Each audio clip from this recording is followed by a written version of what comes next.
Se viene un cambio natural porque el planeta no puede esperar. Nos queda poco para reaccionar. Sumate al cambio por el Uruguay. Un cambio natural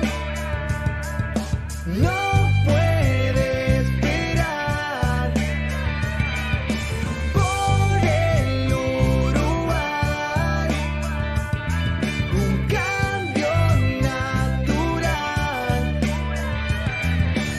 Se viene el cambio natural porque el planeta no puede esperar. Nos queda poco para reaccionar. Sumate al cambio por el Uruguay. Cambio natural no puede esperar. Por el Uruguay. Un cambio natural. Sumate al cambio. Sumate al cambio, sumate al cambio, cambio natural. Sumate al cambio, sumate al cambio, sumate al cambio por el Uruguay. Sumate al cambio, sumate al cambio, sumate al cambio, cambio natural. Sumate al cambio, sumate al cambio, sumate al cambio por el Uruguay. Se viene el cambio natural porque el planeta no puede esperar. Nos queda poco para reaccionar. Sumate al cambio por el Uruguay. Encuentro por la Tierra. Lista 1222. Partido Ecologista. Buenas tardes para todos, buenas noches, buenos días. Un reencuentro más. Viernes de Encuentro por la Tierra. Momento de reflexiones, momento de comentarios. Nuestro compañero Enrique Leiva, bienvenido. Hola, buenas. Un saludo a Willy, un saludo a Marcos. Seguimos con esta cruzada, podemos decir, o este intento de llevar reflexión, de llevar pensamiento, de llevar insumos para tomar decisiones. Y bueno, si somos de vuestro agrado, tengan ustedes un lugar donde votar o a quién votar. O por lo menos para pensar. Por lo menos pensarlo. Y bueno, el programa de hoy se trata de aquella, de acá muchas veces hemos dicho, tenemos que trabajar para otra cosa que no sea la economía, pero bueno, hoy nos vamos a dedicar a hablar de economía, pero la economía que creo yo, todos queremos escuchar, no la de los técnicos ni la de los gobernantes, sino la economía nuestra. Todos sabemos en la que estamos, todos sabemos las dificultades que estamos pasando y más que nada la intención es brindar insumos para que quien nos escuche piense o tenga herramientas para determinar qué cosas le convienen elegir y qué cosas no convienen elegir según el punto de vista nuestro, por supuesto. Todo es opinable, hasta la propia economía, que en teoría es una ciencia, tiene varias distintas opiniones, bibliotecas, ramas, formas de pensar dentro de ella. Y bueno, decidimos titularlo La economía que nos toca, por el doble sentido. Nos toca porque es la que no tenemos más remedio que vivir en ella, y nos toca porque nos afecta. Indudablemente uno de los problemas que más, o sea, de los temas que más se habla cuando estamos en estos problemas es de economía. Y bueno, y explicar un poco lo más simple posible, algo muy complejo, que personalmente lo veo más como un arte que como una ciencia, pese a que hay números y estadísticas y grandes pensadores que escribieron y desarrollaron. Lo veo más como un arte porque es como un gigantesco ecualizador que tiene millones de perillas que podemos subir y bajar, con más de esto, menos de aquello, y el resultado final se ve recién a largo plazo o a mediano plazo. Hay una cosa bien sencilla para mí, Freddy.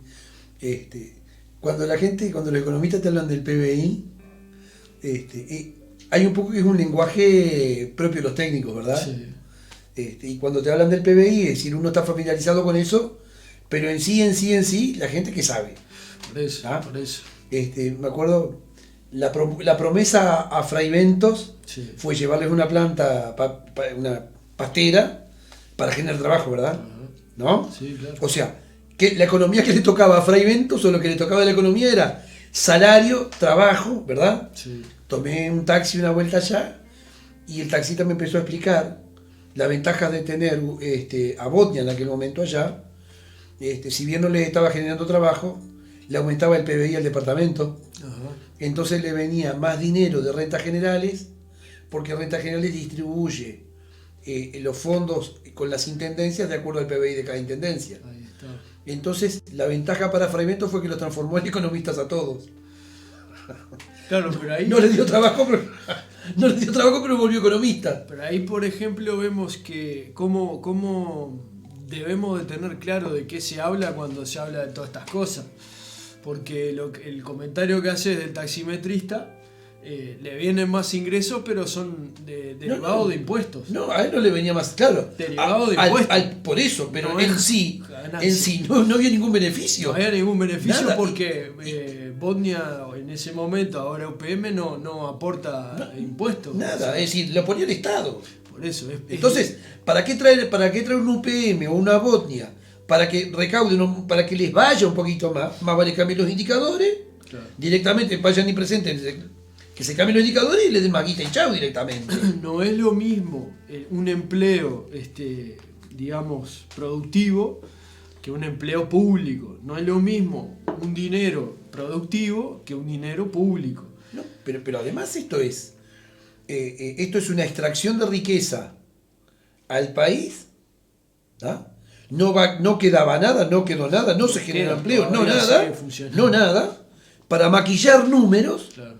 ¿tá? Y para que a través de ese maquillaje de números algo los beneficiara. Eso, ¿sabe qué es, Freddy? Eso es coima social. Claro, sí.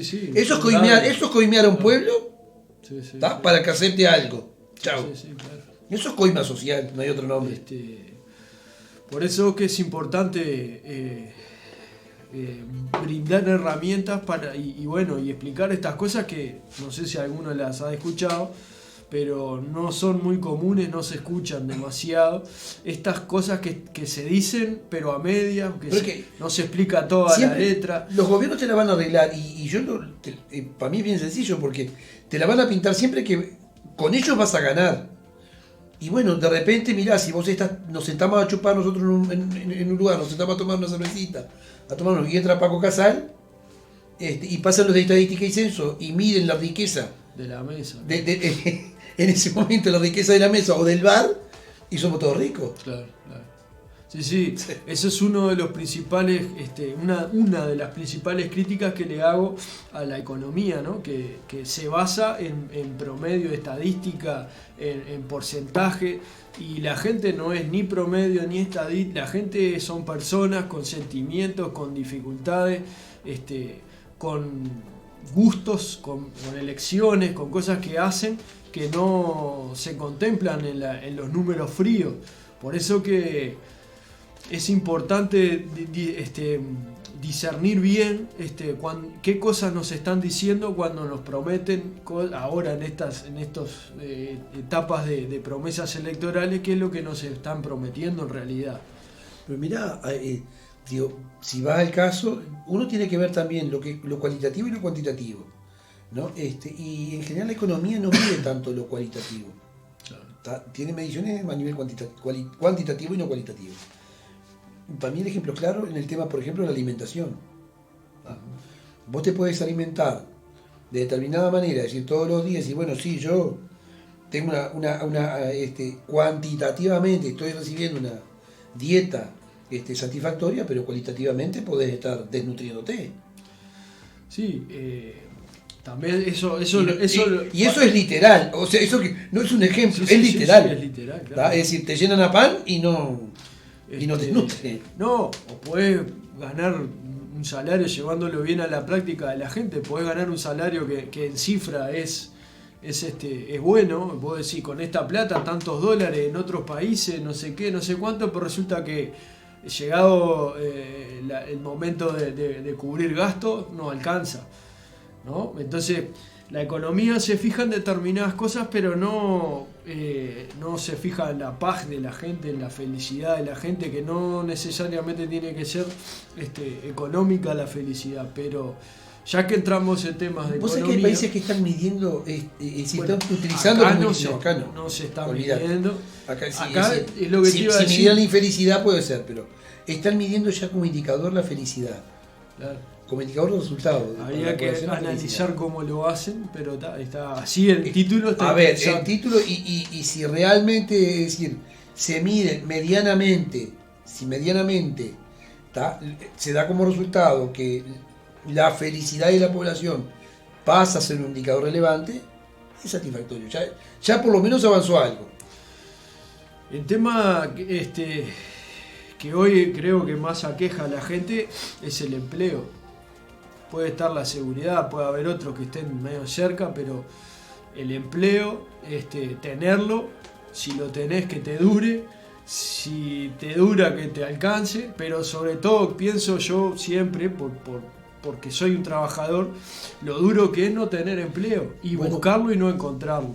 Ahí es donde Entonces, yo- cuando a la hora de escuchar un candidato, un político que viene y a tu barrio, a tu televisor y te promete, cuando te prometen empleo, ¿en qué cosas me tengo que fijar para hacerle caso o no? Pero ahí diste la tecla con algo, porque uno de los principios fundacionales del Frente Amplio, allá por la década del 70, era precisamente erradicar los privilegios de una clase social superior o más alta,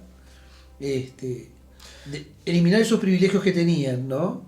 Sí, bien entendido privilegio. Privilegio. No estamos hablando de la de Robin Hood. No. Hablamos de privilegio. Se hablaba Son de dos cosas eliminar diferentes. esos privilegios y en cierta forma lo que hizo fue no bajarle los privilegios a esa clase, ¿verdad? Aumentárselos. Sí, en la Claro, práctica terminó claro, siendo eso. pero vos mirás hoy en día transformaron también el trabajo en un privilegio, Claro. ¿tá? Porque Sí. hoy en día tener un trabajo estable Yo es un recuerdo privilegio. que acá se hablaba mucho, hace unos cuantos años, se hablaba de que Brasil no tenía clase media. O eran muy ricos o muy pobres. pobres.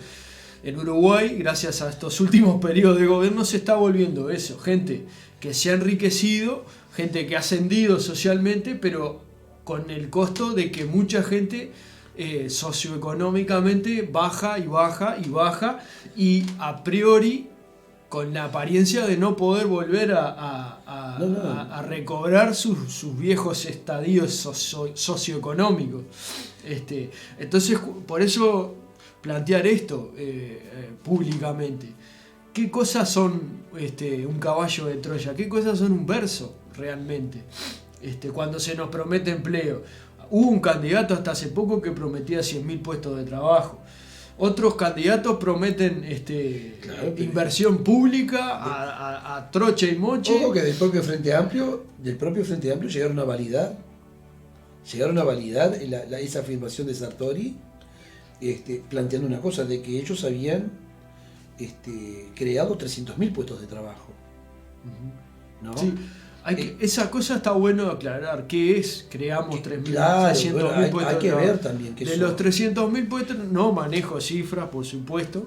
Habrán algunos miles, cientos, decenas, no sé, que sí se crearon, por supuesto, como se crean y se Yo te puedo eliminan puestos de trabajo en toda actividad económica de un país. Pero lo que se hizo fue contar la cantidad de cotizantes en el BPS. Claro. Y eso es un número tramposo, porque no siempre quiere decir que aparezca un cotizante nuevo en el BPS es que se creó una fuente de trabajo. No, es decir, de hecho, lo importante es que perdure. Que perdure, Ah. que no sea la privatización de un empleo público, porque se genera un nuevo Se cotizante. generó mucho. ¿Tá? Que no sea los famosos monotributistas O que muchas veces... Bueno, pero ahí está el tema. El tipo que te cuida el auto en la cuadra o sea, pasó a ser no es que un puesto de trabajo. Por eso digo, hay un término engañoso. No es que se crearon 300.000 puestos, se formalizaron. Exactamente. Entonces, por eso que la economía siempre hay que tener este tipo de datos para realmente escuchar bien lo que nos dicen. Y si vos mirás, uno de los más hábiles operadores del lenguaje, Sí. ¿quién ha sido uno de los más hábiles operadores del lenguaje? Sí. El contador Astori. Nuestro ministro. La verdad que te dice una cosa por otra, te las transforma de una manera, una galantería impresionante, ¿no? Sí. Y salen a aplaudirlo. Al punto que digo, la función de un ministro de Economía, pero así una de las funciones fundamentales, una de las funciones, que es proyectar, ¿verdad? Prever escenarios futuros. Astori fue un recurrente errático, ¿no? Le erró permanentemente y le erró en las previsiones y le erró en las afirmaciones, porque cuando en un momento dijo que se jugaba las manos por Bengoa, ¿tá? Y Bengoa era un colega de él, un contador que estaba al frente de los casinos y salió Bengoa pasando lo que pasó, digo, o Astori es un mal selector de personal y sus amigos, por un lado, y eligió una persona en la que le erró la apreciación como persona o le erró como profesional, porque o no es honesto o es incapaz. Cuando un economista nos dice que son los únicos expertos... Ahora, déjame terminar a qué iba, porque ahí tuvo que decir, Astori tuvo que salir a reconocer que se había equivocado, ¿tá? Por segunda vez tuvo que salir a reconocer que se había equivocado, en el caso de Pluna con ¿cómo era? Con Caloia y Lorenzo, Sí. ¿no? Y por tercera vez tuvo que reconocer que se había equivocado en el caso de ANCAP. Entonces yo digo, cuando tu ministro de Economía, ¿tá? Tiene que salir a pedir perdón, como lo hizo, y reconocer que se equivocó. Y toda la clase política lo trata de héroe, ¿tá? Plantea una cierta heroicidad en ese reconocimiento del error y el pedir perdón. Digo, lo tiene que haber defenestrado. Siempre es valioso reconocer un error, pero si sos recurrente.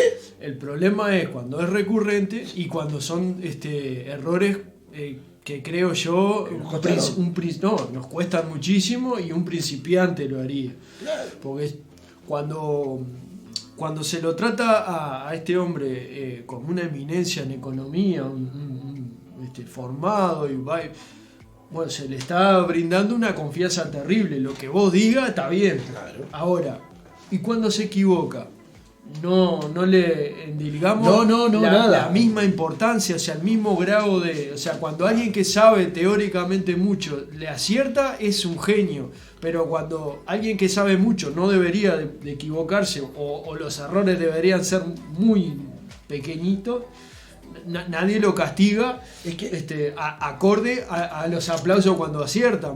Pero es que más allá de los aplausos está en la función, ¿no? Que errarle. Sí. Una cosa, es como dicen, es una cosa el error del médico, otra el error del carpintero. No, sí, errarle en una calle, yo qué sé, ¿no? Pero sí. Le puedes errar en un presupuesto.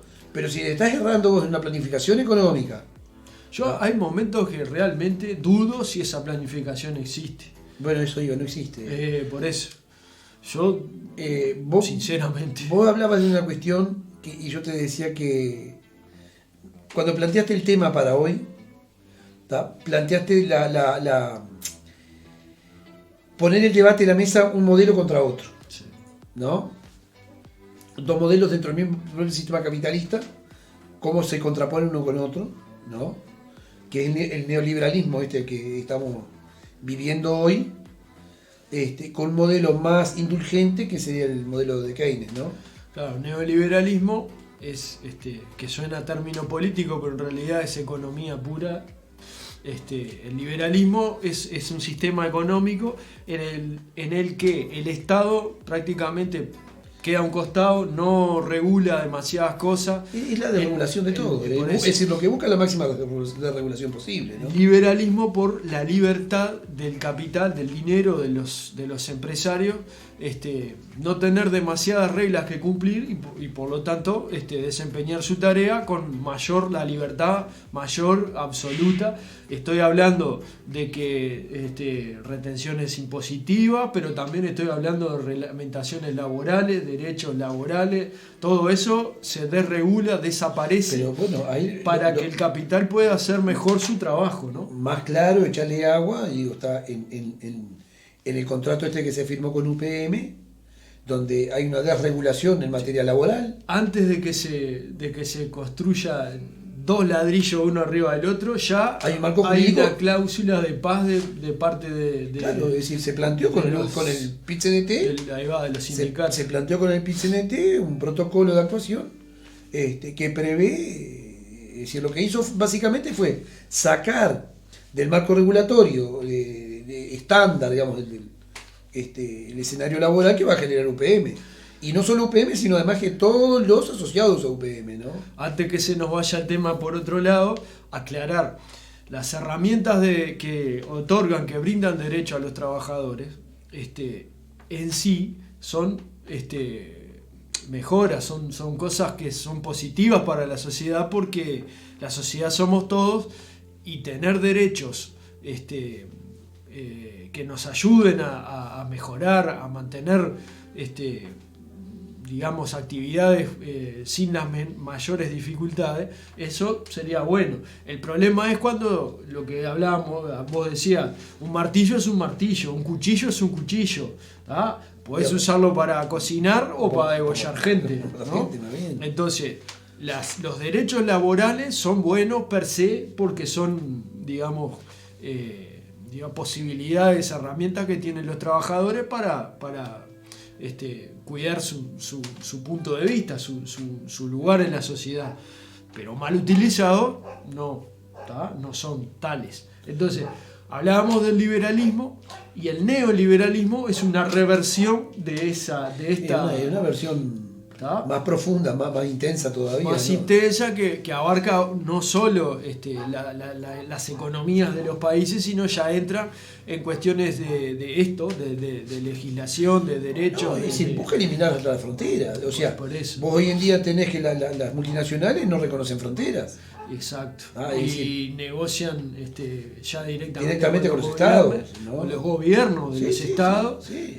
Que no son los estados, porque el estado lo garantizan los 3 poderes, no uno solo. Y bueno, y ahí está el tema de el neoliberalismo versus el keynesianismo. Y dijimos eso, tratar un poco eso, que es una modalidad un poco más progresista dentro del propio capitalismo, ¿no? Que plantea la intervención del Estado para generar ciertas atenuantes, por ejemplo en momentos de crisis, es decir, bueno, generar reservas, generar reservas en momentos de bonanza. Tal vez es un tipo de economía que nos puede llegar no soy experto en nada, pero nos puede llegar a sonar como al vallismo que estamos acostumbrados en Uruguay. Como un Estado que existe, que participa, bueno, sí, ahí está. Que compensa es estatista. Por eso, que compensa la diferencia, pero que hay políticas de yo donde veía así, de fomento de la sociedad. Uno lo puede ver, eso las aplicaciones de las medidas esas, por ejemplo, lo veo bien claro en Maldonado, donde hay un momento y un boom de la construcción, que se produce un boom de la construcción, y hay un recalentamiento de la economía propio del propio boom, que lo que genera es más expectativas, esas expectativas traen más inversión, esa inversión genera un mercado inflado en su momento. O sea que los tan expertos capitalistas o personas que viven de invertir tienen comportamiento de manada, donde hay algo vamos todos para ahí. O sea, el capitalismo lo que busca justamente es, el capital va a ir de un sector al otro de acuerdo a la rentabilidad que genere. Y en esos momentos las expectativas de rentabilidad son abismales, los tipos se desplazan hacia ese sector, ¿verdad? Y ahí se produce un recalentamiento de la economía. ¿Por qué? Porque los insumos para mantener ese sector en actividad son más caros, a su vez encarecen los resultados y los productos se encarecen y se produce una retroalimentación. Ahora, ¿qué es lo que pasó en Maldonado, por ejemplo? Pasamos de tener 5 o 6 años de un boom de la construcción a tener ahora toda la industria paralizada. ¿No? De tener obreros que podían comer caviar, ahora se comen los gatos y los perros. Y ahora, aplicando el estricto neoliberalismo, bajando los sueldos de los trabajadores. Absoluto. Si bajáramos los sueldos de los trabajadores, si los aportes patronales fueran menos, o sea, todo volvería esa industria a funcionar. ¿O resulta que el capitalismo no se maneja? Pero hay que medir otra cuestión. Maneja costos y no... El capitalismo, hoy yo justo publiqué en el muro mío una bandera donde aparece la gente del campo, alguien del campo, con una bandera que dice rentabilidad o muerte. Y uno lo mira así, mirás desde acá, y parece un reclamo justo. Ahora, también en el campo se producen inequidades. Es decir, nosotros somos un país de tradición ganadera con vocación exportadora. ¿Eso qué implicó? Que una clase de terrateniente nuestra, ¿tá?, profundizó aún más la característica de un Uruguay dependiente, un país dependiente, y compartió la plusvalía de la renta ganadera con los centros de poder. ¿No? ¿Y eso cómo se lee? Resulta que cuando el mercado internacional paga la carne cara, el mercado doméstico la paga muy cara. La compra muy cara, le cuesta mucho, porque es una coyuntura internacional. ¿Tá? Cuando hay problemas en el mercado internacional, por ejemplo en colocación, ¿qué es lo que nos pasa? ¿Tá? La carne igual cuesta cara, o a través de las diferencias de cambio, ¿tá?, siempre estuvieron favoreciendo al exportador, al ganadero exportador. Por eso a mí ahí me surgen un montón de que ese ejemplo lo conocemos todos. Y más claro todavía, después tenés a nivel doméstico, tenés por ejemplo productores agricultores, ¿tá?, que esa renta, esa plusvalía se comparte con un sistema de vida urbano. ¿Entre quién? Con acopiadores. Sí, claro. O sea, el esfuerzo de esta gente que está produciendo, ¿verdad?, subsidia. Ellos en el campo te dicen que ellos subsidian la vida urbana, y no subsidian la vida urbana. Porque cuando vos vas al costo de la producción en la ciudad, es cara. Sí, claro. Entonces vos decís, ¿cómo es la bocha acá? El producto al pie de granja tiene un costo y cuando llega a la distribución en la ciudad es mucho más alto. Entonces no hay que se está subsidiando la vida de ¿da? Hay alguien que está compartiendo, está compartiendo la plusvalía con alguien en el medio. Que vive de esa verdura. Pero hay una política de Estado. Ahí es donde no nos podemos... El centralismo, una política centralista. Le pedimos a Willy que nos avise por el tiempo, porque no tengo ni idea cuánto tiempo vamos. Ahí hubo una política centralista y no nos podemos ir sin plantear alguna bueno, cosa. Pero ahora vamos a esto. Acá hubo una política centralista de toda la vida, ¿tá?, que también fue incongruente, porque ¿qué planteaba esa política centralista? Lo que se produce en Salto tiene que venir a Montevideo, y de Montevideo tiene que volver a Salto. Pero más básico que eso, la inversión internacional nos va a realmente a traer empleo, que es lo que necesitamos los uruguayos acá en Montevideo, en Sauce, de donde soy yo, Las Piedras, La Paz, en Piriápolis. Bueno, pero ahí saltamos, ¿viste cómo saltamos otra vez?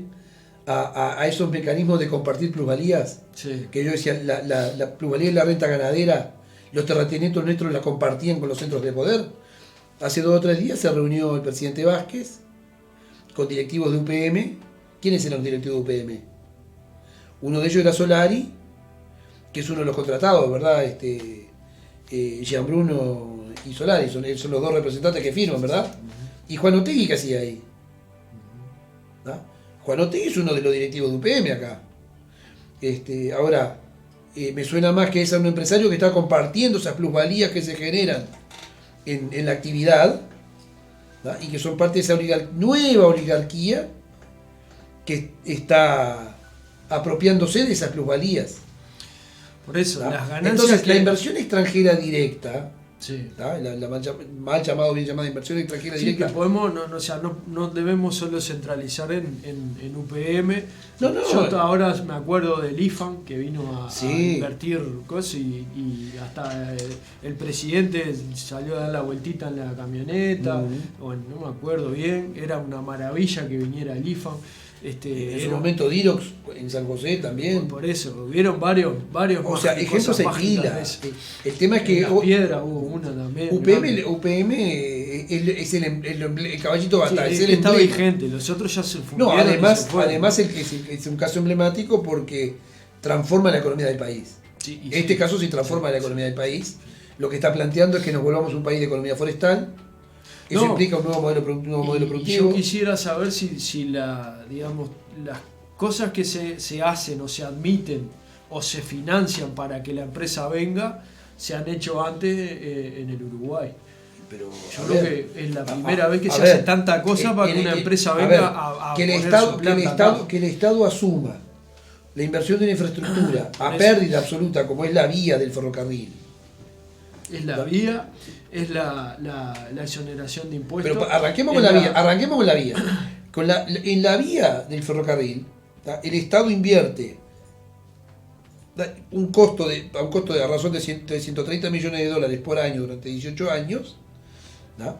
Y va a recaudar con suerte 8 millones, ya por el uso de la vía. Entonces, entre la construcción y el mantenimiento de la vía va a gastar 130 y va a recaudar 8. Esa inversión que hace a pérdida, la hace para atraer a esa inversión extranjera, que esa inversión extranjera no le va a reportar en impuestos ni siquiera lo que invierte en la vía del ferrocarril. Entonces el tema de que nos prometan inversiones extranjeras no reportaría empleo ninguno. Y no. O si Freddy, a ver. llegara a generar empleo, es como ha pasado, ya está súper demostrado, Saquemos una cuenta. que es un empleo más o menos bien pago, pero por cortas. Saquemos una cuenta. Si vos vas al contrato de UPM, Sí, y todo- yo para salir de UPM y No centrarnos quiero en salir de UPM porque en quiero el salir. empleo. Yo quiero salir de UPM porque quiero plantearte la alternativa. No quiero salir de UPM. ¿Ah? Porque lo que le cuesta al Estado UPM y la justificación que plantean son 2 puntos del Producto Bruto Interno. Esos 2 puntos esos 2 puntos del Producto Bruto Interno y la creación de empleo, ¿sabes cómo lo logra? Solamente, nada más, que con la actividad de remediación de restauración del medio ambiente. Si se pusiera a invertir Pero estamos hablándole a la gente. Tenemos que hablarle a la de- gente, de a la que gente, esos generar términos empleo, no generar empleo. Si la justificación que plantea el Estado, ¿tá? Que dice que la traída de UPM le va a generar un aumento del PBI, que eso implica una cosa, son 2 números, es una referencia técnica que le va a permitir al Estado contraer más crédito, es para eso que lo hace, ¿tá? Esto es muy sencillo, esto es como que vos me llames a tu casa y me digas, mira, que venite a vivir conmigo porque yo tengo que sacar un crédito en el banco, ¿tá? Y para poder sacar más plata tengo que presentar los ingresos del hogar, Claro. Sí, traes más. ¿tá? Entonces vos me decís, yo lo que te voy a pedir es que vos me prestes a mí un recibo de sueldo, lo que tengas, que justifique tus ingresos, y yo no te voy a cobrar el alquiler, no te cobro la luz, no te cobro el agua, y te doy de comer. ¿Me explico? Sí. Eso es lo No que hace el genera- Estado. No genera empleo. Genera pérdida para todos Y nosotros. para O sea, vos que sos el dueño de casa. UPM en realidad Por eso. nos está Porque yo no te voy a- pasando la cuenta a nosotros, los uruguayos, la cuenta de muchos de sus gastos que tiene para Claro, venir a operar UPM acá. nos pasa factura porque nosotros lo fuimos a buscar. Sí. Y le dijimos, Es lo venite que para pasa. ahí, venite para ahí. Entonces, bueno, nos pasa factura de todo, que es un error.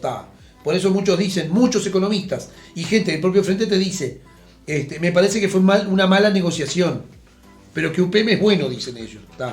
Pero al margen lo que cuestionan es la negociación. Pero lo que quiero llevarlo al plano doméstico, de que lo que hace el gobierno con UPM es eso, es decir, bueno, como si vos me dijeras a mí que me fuera a vivir contigo, para que yo te preste a vos una constancia de mis ingresos para vos presentarla al banco y sacar más plata. Pero eso a vos no te reporta más dinero, lo que sí te reporta más gastos. Porque me vas a tener que bancar a mí. sí. Y eso es lo que estamos haciendo. Pero por otro lado, eso que el Estado quiere justificar, esa prestada del recibo de los ingresos que el Estado quiere para conseguir más crédito, para estar con el grado inversor, lo hubiese logrado con estas inversiones que está haciendo el Estado para atraerla, invirtiéndolas, por ejemplo, en actividades de creación de infraestructura, creando infraestructura real y acondicionando el medio ambiente, por ejemplo, el tema del agua, poder hacer actividades de remediación del tema del agua, y eso hubiese generado Producto Bruto Interno también.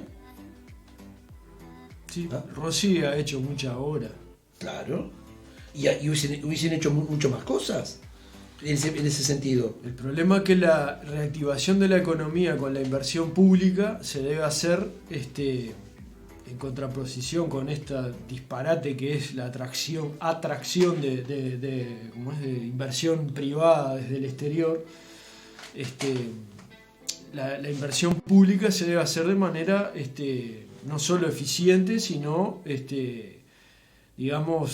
rindiendo cuentas a la población. Estoy hablando de que, por ejemplo, una obra que fue la Antel Arena se costó 3 veces más, creo que fue de lo que se había presupuestado. O sea que hubo otro economista que en algo se equivocó, no sé qué habrá pasado, que le cobraron 3 veces más y no pasó nada. Bueno, pero eso es culpa nuestra. Más allá de en qué se invirtió, ¿no? Pero si se hubiese invertido porque generó empleo, porque para la forma de dinamizar la economía a través de la inversión pública, genera trabajo, genera ese reparto, pero así no, tampoco. Eso es culpa nuestra también, porque hay una cuestión que es un derecho que tenemos que no lo ejercemos, y es un deber del Estado, que es la buena administración. Y los elementos para llevar adelante una buena administración están a partir de que existe la planificación. Tenemos un Estado que no planifica. Y lo que vos planteás de eso, el modelo keynesiano, requiere una buena planificación. Y es lo que no estamos dispuestos a hacer. El modelo improvisación. keynesiano, John Keynes, ya hace unos cuantos años, va a ser la corta, lo que dice es que cuando la economía se estanca, que es el momento que estamos ahora, no hay empleo, no hay circulación de dinero, fronteras adentro, el Estado debe ser el que, mediante obra pública, mediante inversión del dinero público, genere puestos de trabajo.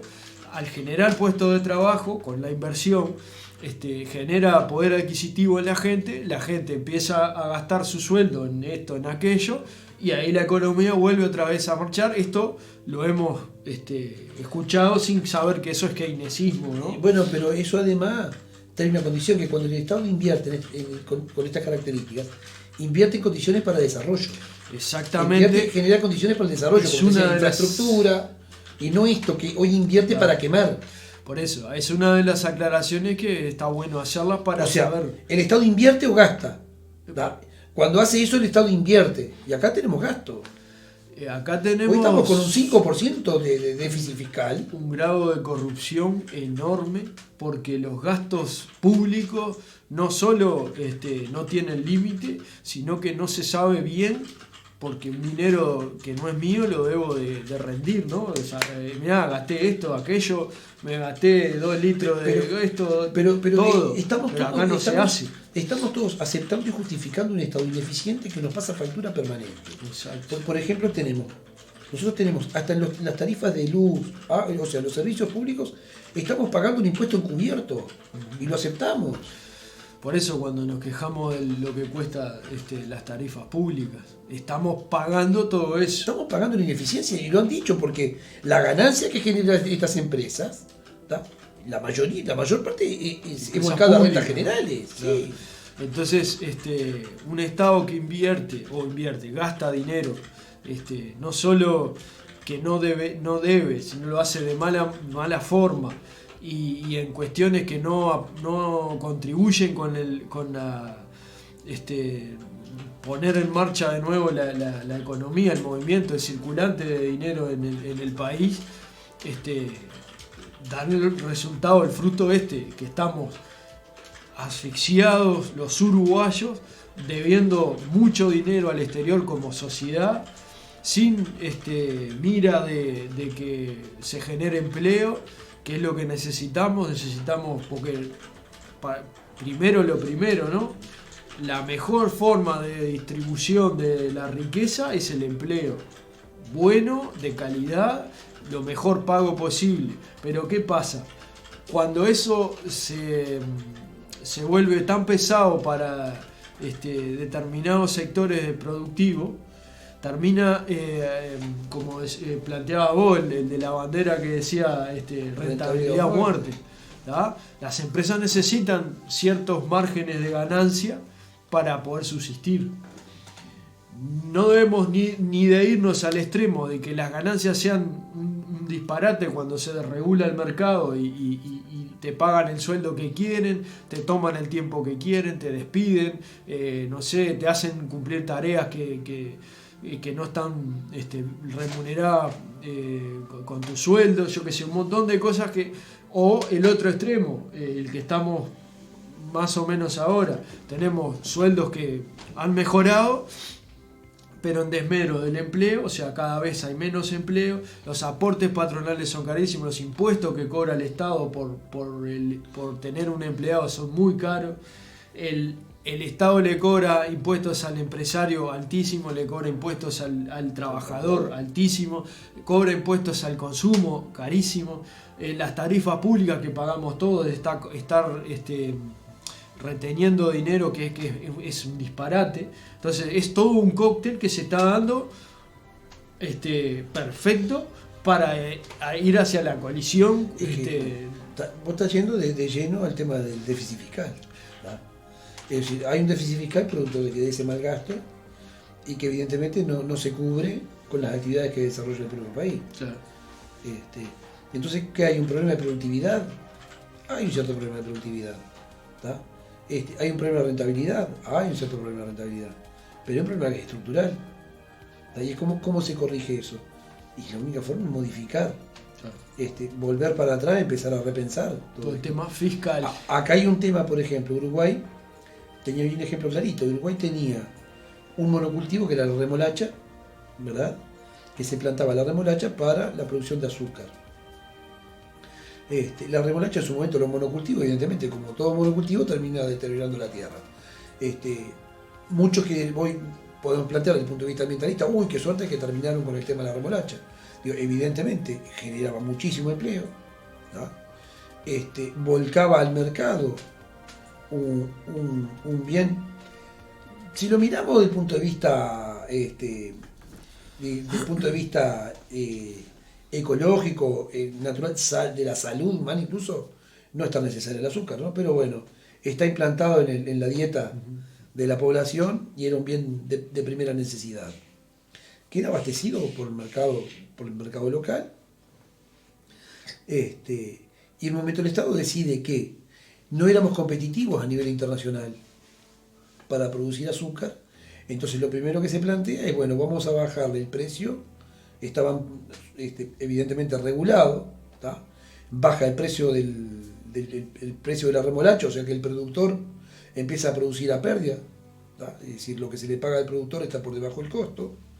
En la cadena de distribución también estaba regulada, lo que ganaban distribuidor y el vendedor al detalle, el almacenero, digamos, no era suficiente, no le alcanzaba para cubrir los costos. Y bueno, evidentemente, ¿qué pasó? Se terminó la cadena de la producción de azúcar, se terminó la producción de remolacha, y adiós. Muchos dirán, qué bárbaro, porque ganamos desde el punto de vista ambiental y desde el punto de vista de ecosistémico, ¿verdad?, en cuanto al sustento de la tierra. Pero pasamos al monocultivo del eucalipto, pasamos al monocultivo de la soja, entonces no sé si avanzamos o retrocedimos. Creo que si entramos a hacer una valoración, de la otra manera por lo menos estábamos produciendo algo interno, sustituyendo una importación, generaba mucho empleo, había una base de producción. Yo lo que numerosa. Quiero incluir en esta conversación es el aspecto de la tecnología, que Bueno, pero ahí las ideologías... hay que ir a llegar, que no me dejaste terminar. Sí. Porque el efecto, lo que pasó con la remolacha ¿tá? En la década del 70, está pasando ahora con la leche. Es exactamente lo mismo. ¿Tá? A diferencia acá que dijeron, bueno, vamos a aumentar unos centavos el precio del litro de leche que se le paga al productor y bueno, y se le habilitaron créditos para salir de la emergencia. Lo que yo no sé si no estamos asistiendo otra vez a un problema de la caída de un sector, como cayó el sector de la industria azucarera, si no estamos asistiendo a la caída de un sector, que en este caso era un sector dinámico y exportador. Planteado como está ahora, sí. Estamos Si no aguantando hay- cada 48 horas. Si no hay movimientos que eviten ello, va a la extinción del rubro. Y bueno, ahí Son tenés... de los cuartos.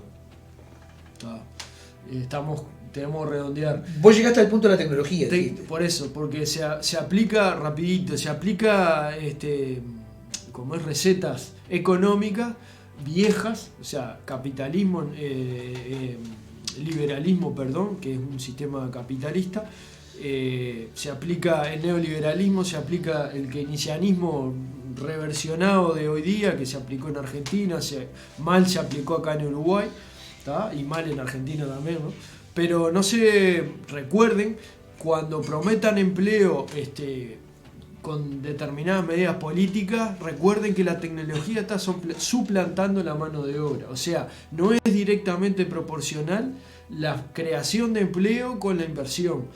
Hoy día, una de las maneras de que la inversión económica tenga mejores rentabilidades, o sea, dé más ganancia, dé más plata a trabajar, es con la implementación de tecnología en desmedro del empleo. Así no va, estudies lo que estudies, haga lo que haga, los medios de producción de hoy día, siglo XXI, están directamente relacionados con la alta tecnología, con la especificación tecnológica, y eso está desplazando, llámele como quiera, la mano de obra, los empleos de la gente. O sea, no es tan directamente la creación de empleo con la inversión.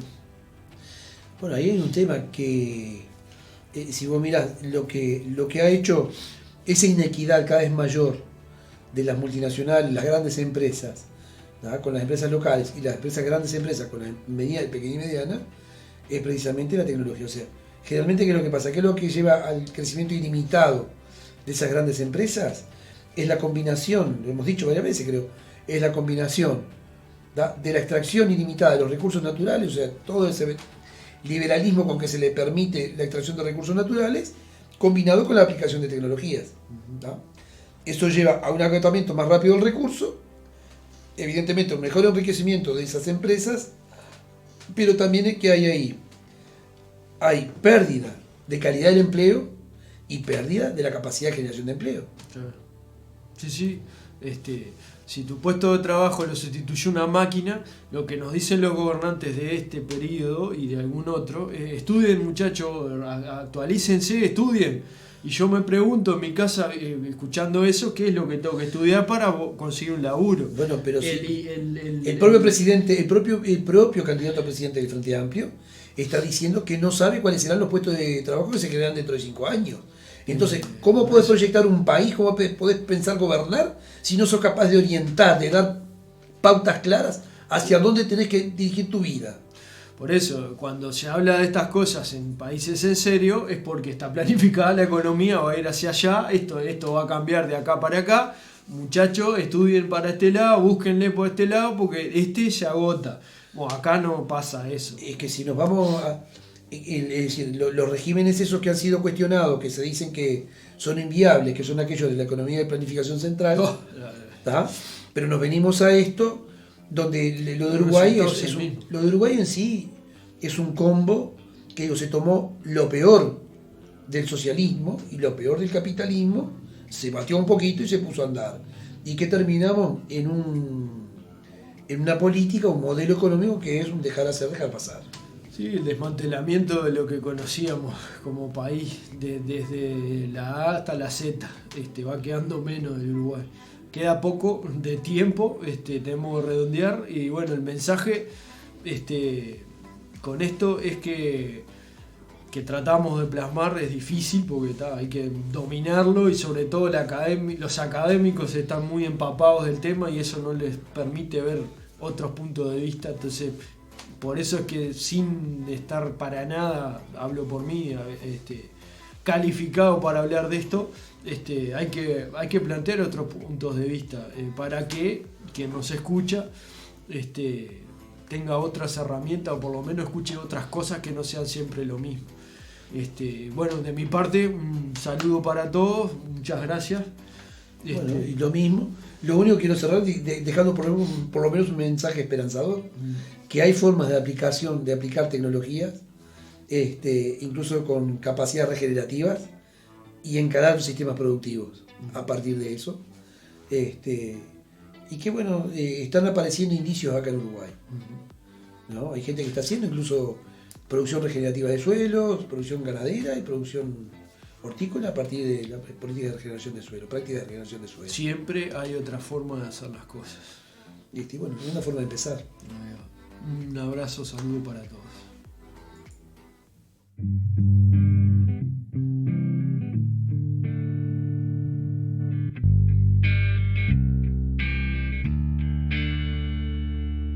Se viene un cambio natural porque el planeta no puede esperar. Nos queda poco para reaccionar. Sumate al cambio por el Uruguay. Cambio natural no puede esperar.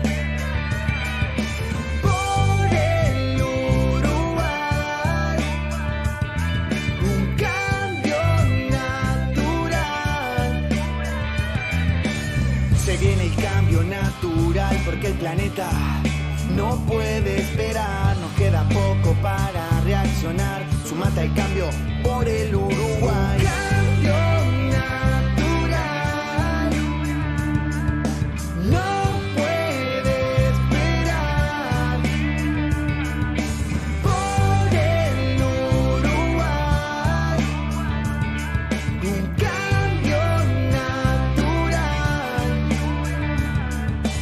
Sumate al cambio, sumate al cambio, sumate al cambio, cambio natural. Sumate al cambio, sumate al cambio, sumate al cambio por el Uruguay. Sumate al cambio, sumate al cambio, sumate al cambio, cambio natural. Sumate al cambio, sumate al cambio, sumate al cambio por el Uruguay. Se viene el cambio natural porque el planeta no puede esperar. Nos queda poco para reaccionar. Sumate al cambio por el Uruguay.